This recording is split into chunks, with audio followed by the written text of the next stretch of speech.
नमस्कार दोस्तों, 9वें एपिसोड में आपका स्वागत है। अध्याय 9, सामाजिक सेवा के क्षेत्र में। दाता डिढो जह दिनन में, सो किए शांत रहे, शौक जह सेवा संदो, सो लाहुती लाल लहे। विरचे कदह कीन की, भल रातियों डीह गहे, सूर सवे सहे, तब मस्त रहे इन राह में। स्वामी जी ने न सिर्फ इंसानों परंतु जीव में भी ब्रह्म को देखा, अतः अपने देशवासियों को दुखों में देखकर चुप कैसे बैठे रहते, सुख से कैसे सोते। उन्हें तो हरदम यही चिंता रहती थी कि मेरे दिल पर देशवासी कैसे बसें, कैसे आगे बढ़े, कैसे शाद आबाद रहे और कैसे उनका सर ऊंचा रहे। इसलिए ही वह स्वयं भाग दौड़ किया करते थे। इस विचार से उनको बसाने के साथ कई जगहों पर स्कूल, रात्रि पाठशालाएं, पुस्तकालय, वाचनालय व कसरतशालाएं खुलवाते रहे। जहां जहां जाते वहां वहां कसरत व योग क्रियाएं दिखाकर शरीर को सुदृढ़ करने और शिक्षा में हर प्रकार से उन्नति करने के लिए न सिर्फ उपदेश देते थे, बल्कि जिनके शरीर दुर्बल होते थे उनको योग क्रियाओं के साथ कुदरती इलाज बताकर, सस्ते इलाज बताकर उनके दुख दूर करते थे।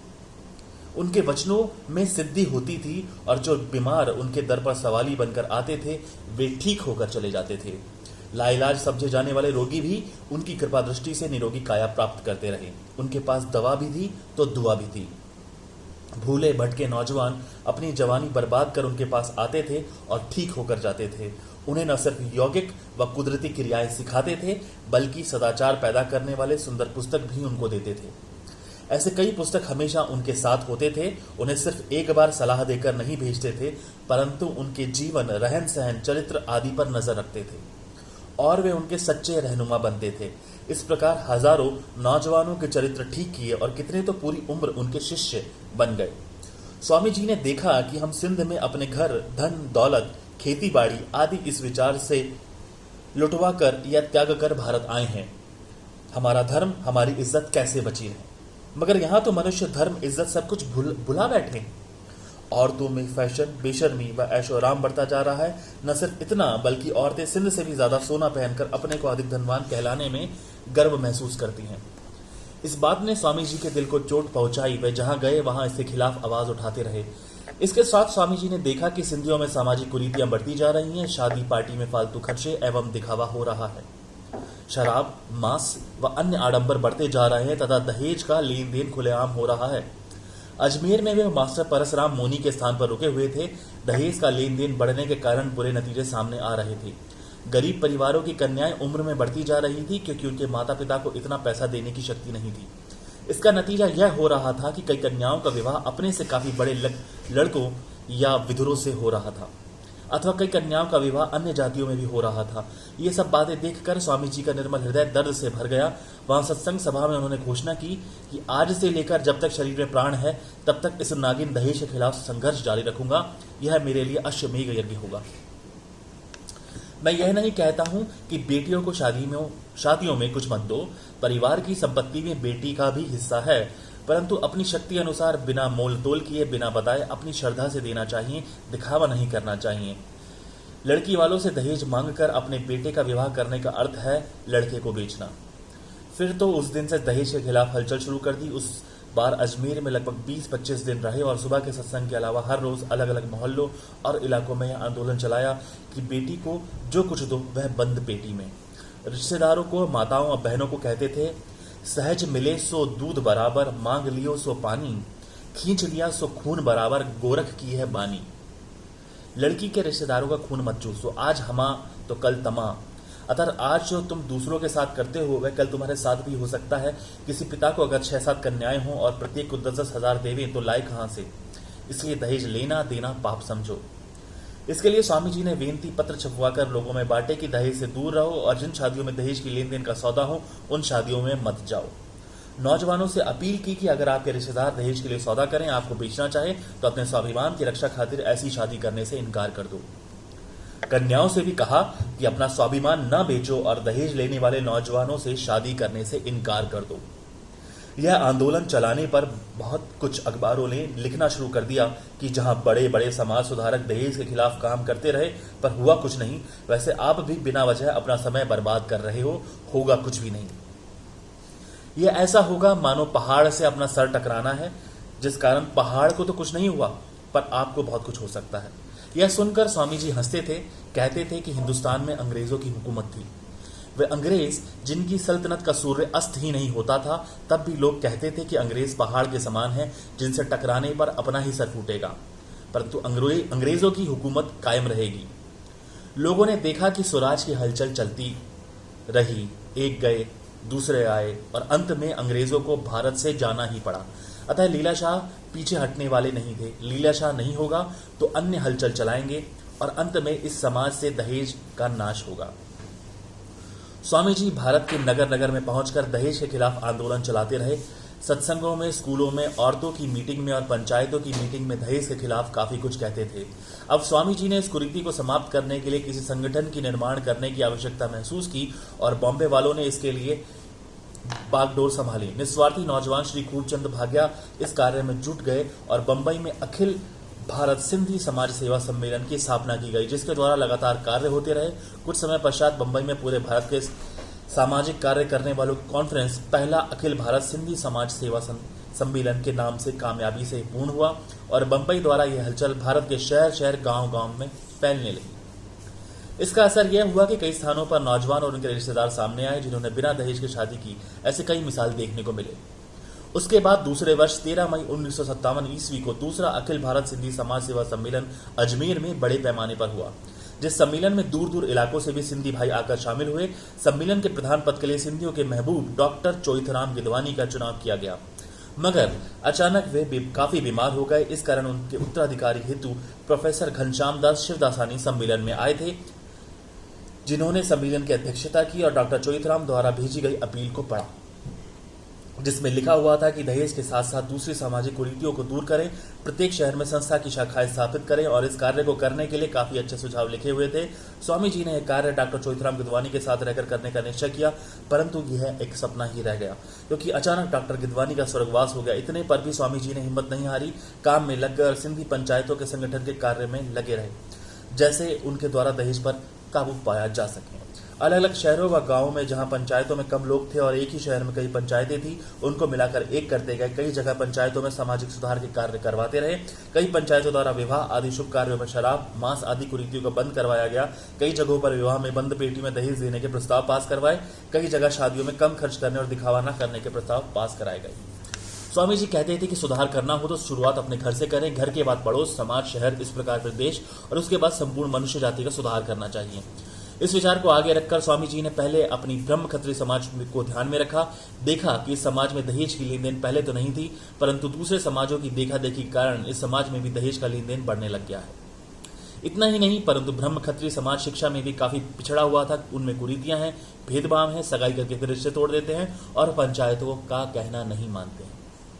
इसलिए ब्रह्म क्षत्रिय समाज के रहनुमा, जो इनको एक महात्मा से भी बढ़कर अवतार की दृष्टि से देखते थे, उनको एकत्र किया। हर जगह ब्रह्म क्षत्रिय समाज की पंचायतें बनती गई और उनको एकता में लाने के लिए अखिल भारतीय ब्रह्म क्षत्रिय सम्मेलन करवाने शुरू कर दिया और सभी ब्रह्म क्षत्रियों की पंचायतें मिलकर एक संगठन के रूप में सामने आई। यह सम्मेलन भारत के अलग अलग शहरों में हर वर्ष होता था और प्रत्येक सम्मेलन में स्वामी जी उपस्थित होकर सम्मेलन की रहनुमाई करते थे। उनकी ही प्रेरणा से ब्रह्म क्षत्रियों में शिक्षा का फैलाव हेतु बड़ा फंड इकट्ठा किया गया, जिससे होनहार विद्यार्थियों को भिन्न भिन्न रूपों में सहायता दी जाती थी।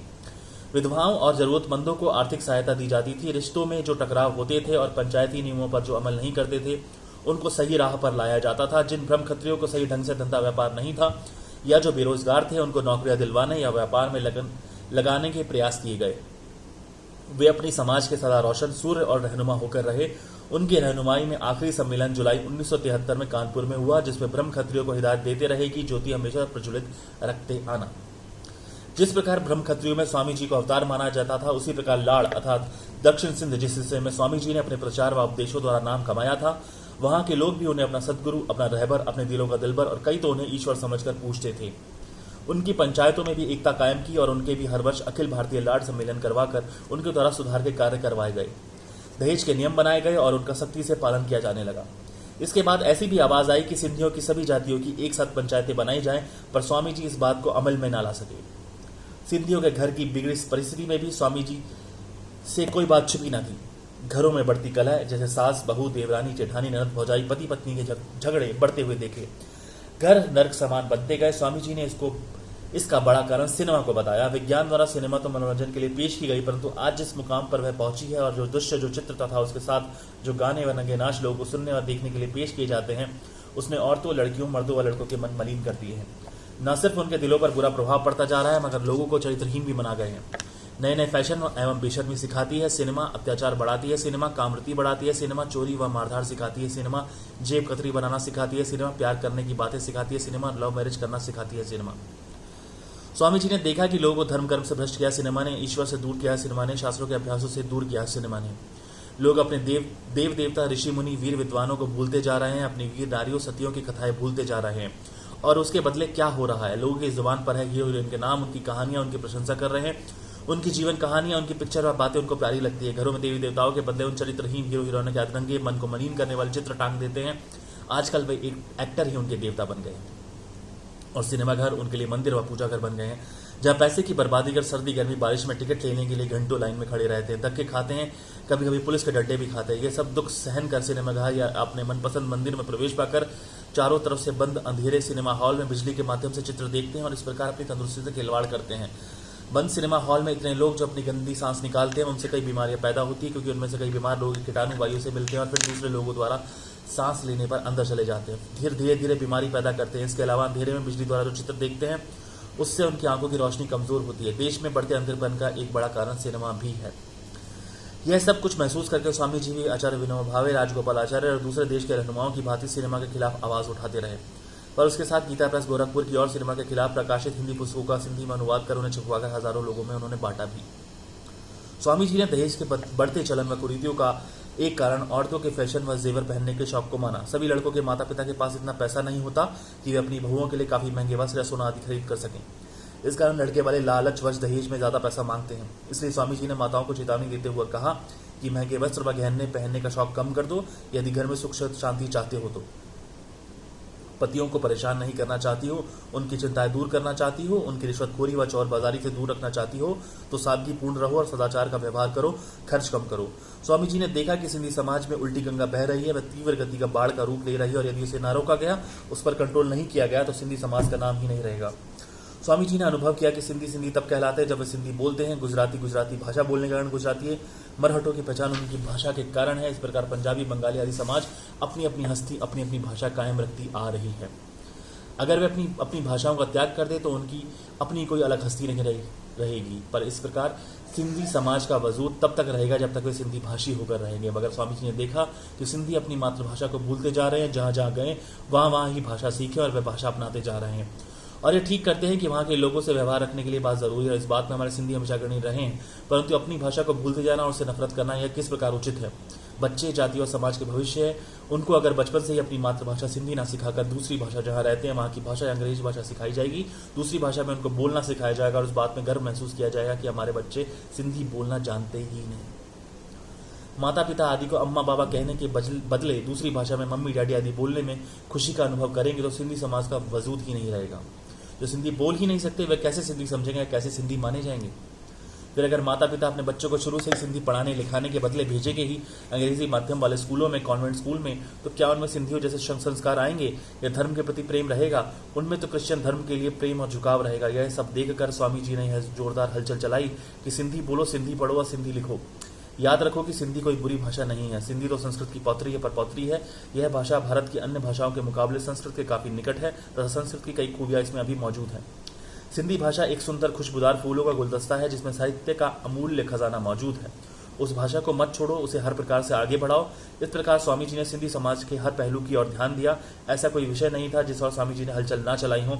उनके द्वारा किए गए समाज सेवा के कार्य बहुमुखी थे, चहुमुखी थे। उन्होंने जो किया वह सिंधी समाज में कभी कोई भूल नहीं सकता। धन्यवाद।